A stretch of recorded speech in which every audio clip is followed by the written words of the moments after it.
Hello, if you are following 2024 blanket, we already learned so many granny squares designs and we are learning 24 different designs this year.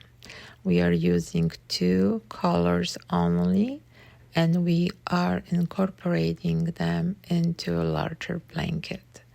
We have only 2 more square designs to learn. Also, you can incorporate the special designs, which was heart, open heart, and shamrock. I will use all of them, and this is design we will learn in December. These 2 are the last design we are learning, and we will incorporate them too. Select the yarn color you want to connect your squares with, and I'm using pumpkin spice. Also, make sure you have enough squares for your blanket. I decided to make squares of 9 squares.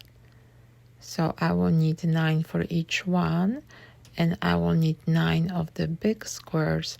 So total I will need 81 small squares. So this will be my blanket. I need 81 squares, and we have 24 different designs.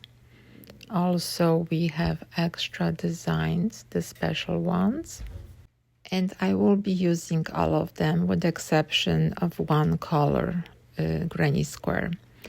Now, when I arrange my smaller squares into larger square, I want to be sure that I will alternate the colors on the edge of the square.